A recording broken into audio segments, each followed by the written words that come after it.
Well, hey there, friends. I hope you're having a great day out there in your gardens. Today I'm going to be answering questions about selling cut flowers at a roadside stand. The first one is, how has your stand evolved, or what upgrades have you found necessary throughout the years? So let me talk about the upgrades I made, and then I'll walk you back through the whole process of how I landed there. So the upgrades I think were definitely necessary is a stand that closes and is covered, refrigeration, lots and lots of cameras connected to your cell phone, a money box that doesn't move that's attached somehow to your stand, nighttime lighting because I do stay open at night, and also finding a permanent location that's safe for my customers and approved by our local municipality. So that is a lot of things that have changed throughout the years. I don't have any footage of the first 5 years here selling cut flowers because I didn't start to do YouTube until 5 years in. But those first 5 years, and I think there's probably 1 or 2 videos on YouTube where you can see this. I'll try to just link them up above. I used an old outdoor dining table that I would house on our covered porch. Now every morning I would have to take this table down to the end of the sidewalk next to our driveway, put it there, set up an umbrella, set up boxes, fill the boxes with rocks so that the bouquets wouldn't blow over. I had a money box there that was just sitting there. Someone could steal the whole box. I put up signs everywhere. I think we even had flags at one point. So every day I would set this up, and then every night I would tear it down. Now, I often talk about how it rains a lot here.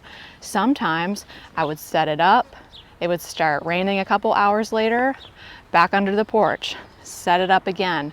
I was wasting so much valuable time setting up the actual stand because it wasn't permanent. Now, this dining room table was also located right next to our driveway. So we're on a corner lot. We've got the driveway, and then we've got this sidewalk that goes all along the property and extends all the way back behind me and continues to be our property. But basically I had it right there where the sidewalk stopped, right next to our driveway. So what was happening is people were pulling into the driveway to purchase flowers. I was having some people even feel like they could come into the backyard. That was pretty scary. So we quickly moved it to the corner. Okay, so it was on the corner for a while. Then my husband said, let me get you a permanent stand. So then he bought me an outhouse. He built a shelf in the middle of the outhouse.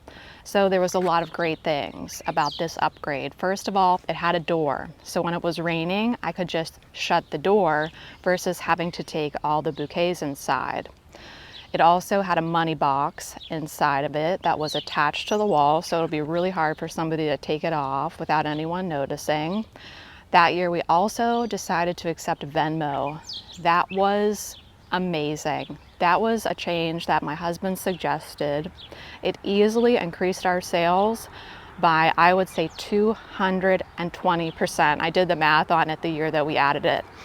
So definitely, if you're not accepting Venmo, start accepting it, because a lot of people don't carry cash anymore. Okay, so I could do 4 bouquets on the top, 4 bouquets on the bottom. This bottom shelf became very problematic. I've never talked about this before. So the stand is made out of wood, just like the library. And of course, as the season goes on, you start to get more and more bugs in there. You start to get ants, and you start to get earwigs. So what was happening is I was putting out pristine bouquets that had been conditioned properly, that were all cooled down, that were free of bugs, but I was putting them in a stand that the earwigs loved. And I would go to check on the stand later in the day, and lo and behold, especially those lower bouquets that were at the base, they had earwigs in them. And of course, that was a big problem. So I stopped putting bouquets on the bottom. I started putting complimentary garden magazines down there. But then I had more bouquets and not enough space. So I started putting a table in front of the stand.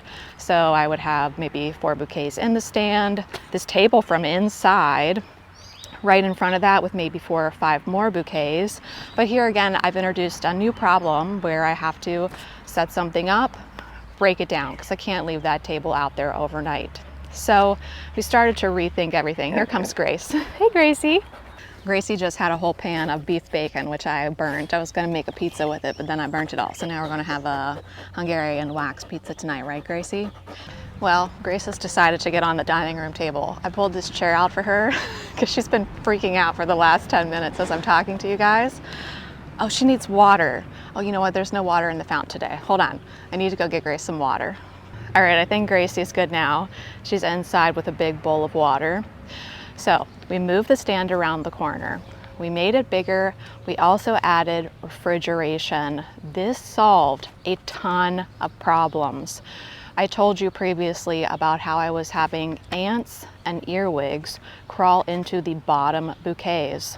In the refrigerator, this can't happen.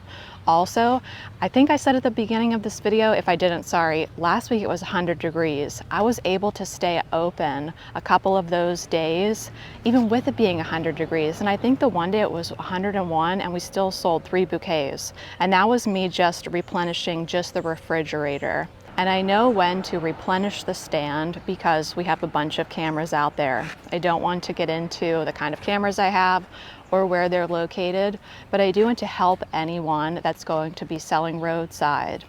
So here's my best advice doing this for 10 years.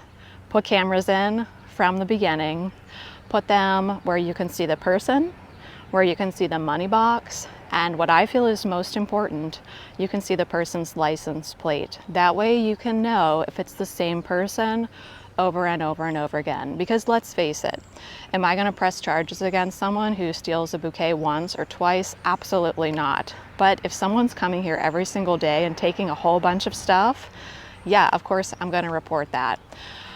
So put some cameras out, protect yourself. And you can now connect these cameras to your phone so that you can see on your phone exactly what's going on. The next question goes along with the cameras. Have you ever had issues with theft or vandalism, and how did you address them? Yes, we've had both. Primarily, it happened early on. I've had bouquets stolen. I don't know if I've had money stolen out of that box because that was before I had cameras, but I've had bouquets stolen. I've had the decorative boxes stolen. And one time I actually had someone take all the bouquets, all the boxes, and the actual table and umbrella. They literally took the entire thing. I came home one day and it was all gone. Prior to that, I had someone definitely take all of the trash that was in their car and just set it on the stand, like all around the bouquets.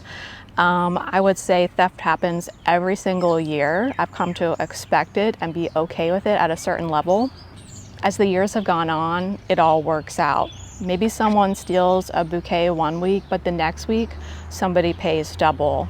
And like I said, the only time I ever really make an effort to do anything about it is if I notice it's the same person over and over and over again.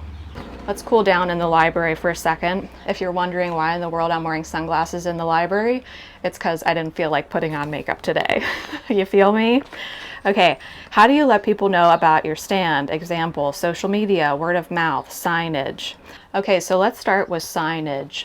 As I said, the stand used to be on the corner, and now I have a sign there. It's a chalkboard sign that I got on Amazon. It works great. I'll put a link to that in the description section below.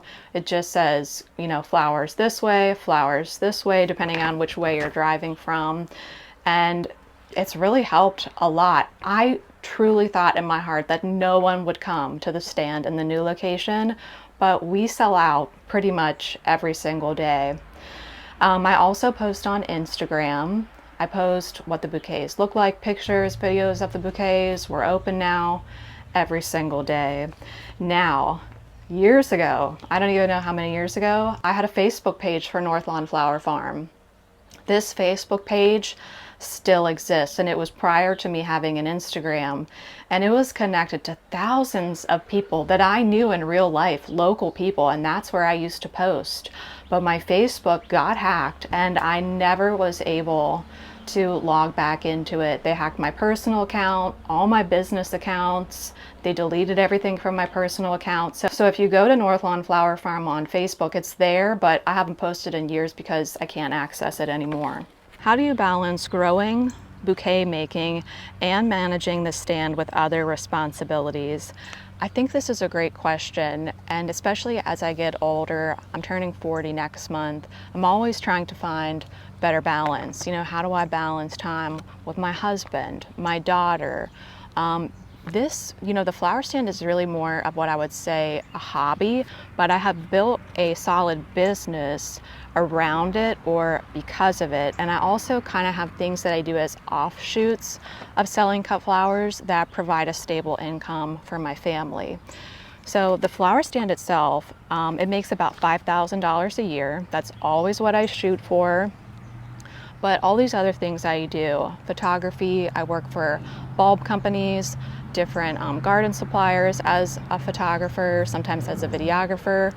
You guys are a huge support to my family. I am incredibly thankful to you guys for watching these videos. Really, the combination of doing all of these different things gives me an income that we can live off of. So a million thank yous to all of you, but I don't want anyone watching this thinking that I sell cut flowers and that's my whole income. It never has been. I can't imagine it ever will be. That's not really the desire of my heart. The desire of my heart was to pay our property tax by selling cut flowers. That hasn't changed in 10 years. So in terms of balance, it's like I have to put it into perspective. If it's only making $5,000 a year, how much time should I really be putting into that? And also to be okay with doing something that isn't really about the money. And if you're looking for someone to give you advice on how to scale up a flower farm or how to make a full-time income flower farming, that's just not me, friends. It's just not me. But I can tell you that if you're looking for therapy and you love being outside and you love gardening and you already love cut flowers, why not try adding that element of selling them to your community members and seeing if that gives you the therapy that you need? For me, it did. For me, cutting flowers is the most therapeutic thing that I do in the garden, and I'll talk more about that in our final question. And I want to talk a little bit about why I don't video most of the flower stand setups that I do. But all that to say, the amount of time that I spend setting up the flower stand each day is probably 10 to 15 minutes, right? I make 3 to 5 bouquets in the morning. I just come out here, it's 6 in the morning, it's 60 degrees, I cut stuff into mason jars, and then I bring those inside to condition in the mason jars. I don't even bother with buckets anymore. Then once I see on my cameras that the bouquet has sold, once a bouquet has sold, I put another one out there. That way I don't have a situation in the heat of summer where I have tons of bouquets out there, sitting out there at 90 and 100 degrees. I have 2 bouquets up top, not refrigerated, sitting out at that high temperature. And it's covered and it's shady, so it's not really 90 in there. So all that to say, now that I don't have to break the stand down or, just worry about doing all these additional steps, which probably if you are really big are necessary to do. For me, I haven't found them necessary. At least they're not necessary for me at this point in my life. So 10 to 15 minutes, plenty of time for all my other responsibilities. I have time to do photography. I have time to write articles. I have time to make dinner, clean the house. There was definitely a point in this journey where I was putting too much time into this for the amount that I was getting out of it. I think there was also this period of time where I was just listening to too much advice from other people, people that I respected. You know, take for instance, sunflowers versus lilies. Maybe you've noticed that I have lilies blooming from June until September. They are the main and basically the only focal flower that I use. And you know why? I don't have to compost that plant and flip that bed. I would rather plant lily successions from June to September that just bloom naturally, plant the right amounts, right? That just bloom, bloom, bloom, bloom, bloom. Cut them, leave a third of the plant behind. I have that plant again next year, versus planting trays and trays of something like a sunflower over and over and over again. And you know what I have to do when I cut their heads off? Compost those stalks and flip that bed. That's too much time.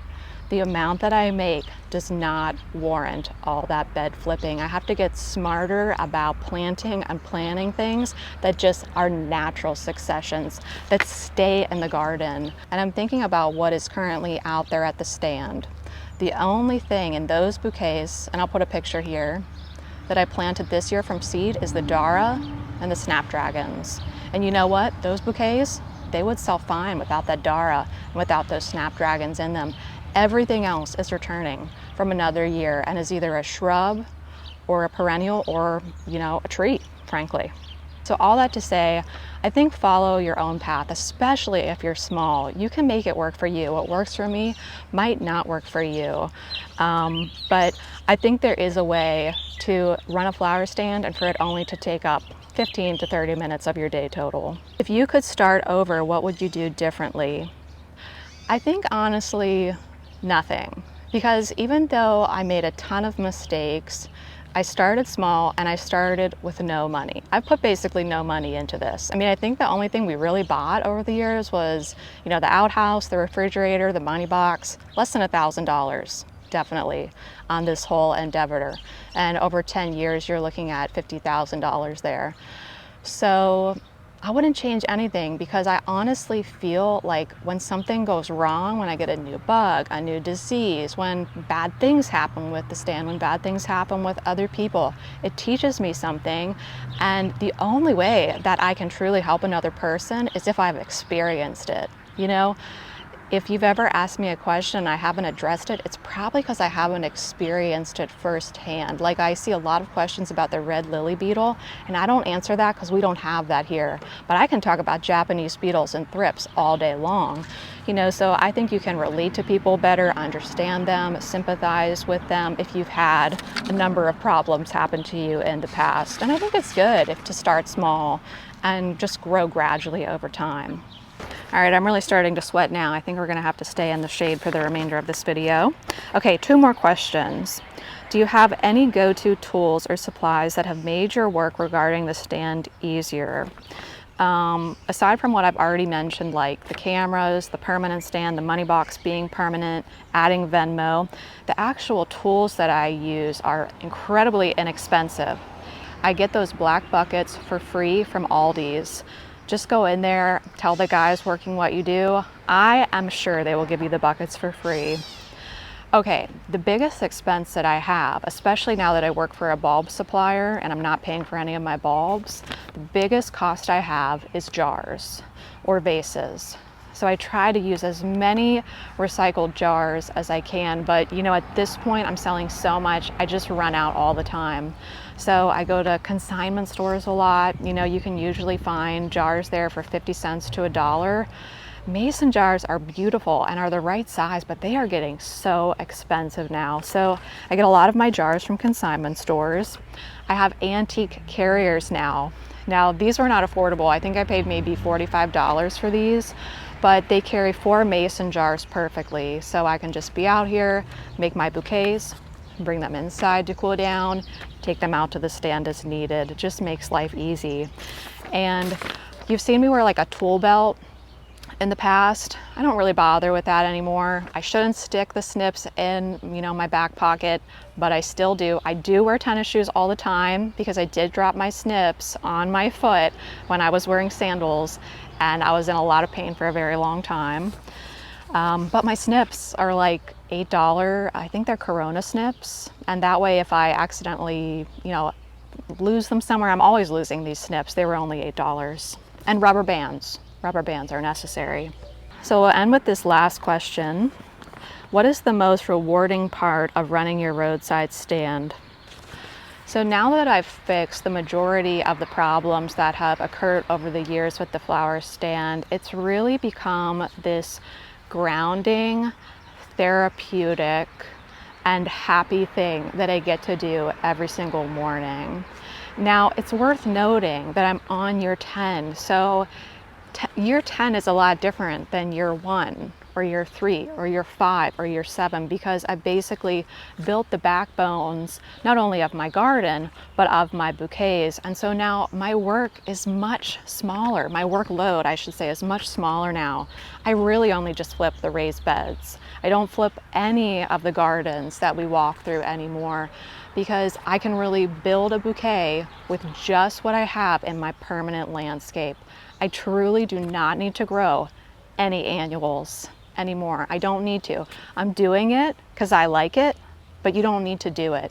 You can build a cut flower completely and totally with shrubs, trees, and perennials and bulbs. Bulbs are the hero of the perennial cut flower garden because they are the focal flowers, right? The peonies, the lilies, the ranunculus, the anemones, the dahlias. We can bank on these things, plant them once, and right, they give us cut flowers for years and years. You know, every piece of property is different. Every climate is different. Every grower is different. And also life is happening too, right? Sometimes you have young kids, sometimes you have teenagers, sometimes you have kids that you're about to send off to college, and life and work kind of needs to adapt to that. But where I've landed right now is really using the flower stand as a place of joy. You know, for me, it brings me great joy to see these cut flowers sell through, to come out in the morning and not worry about videoing it. That's why I've stopped doing a lot of videoing of the flower stand. I feel like I've hit this really weird place that I have to be careful with. I'll be out here in the library reading a book, and it's like I'm almost doing a monologue in my head of the video that I might make that day, and I've got to squash that. That is a bad thing that has started to happen to me. Well, friends, I've completely lost my train of thought. I don't know where I was going with that. Grace is barking like crazy in the background. But I guess I just want to leave you with the thought that, you know, if you have a desire to grow cut flowers, even if you don't have a piece of property that you think you can grow cut flowers on, don't let that stop you. Don't just see one way of growing cut flowers and think, well, I can't do that because I don't have an acre in full sun. Look at this garden behind me. Right? This is a shade garden, a full shade garden. This is easily a couple $1,000s worth of cut flowers behind me. You know, you just have to get creative. You just have to make it work for you. Don't let other people tell you what to do, make you feel bad about doing things differently. Do it for you. Do it for your community. Try it. Learn. Make mistakes. Mess up. It's all about the journey, right? All right, friends, let me know if you have any more questions about selling roadside. I don't know if this is helpful or not, but I am always happy to tell you the way things have happened to me. And I am always wanting to hear what has happened to you, because I definitely have more to learn. And you know what? The flower stand can always get better. How can I make my flower stand better? Let me know what you think. All right, friends, have a great one. Bye.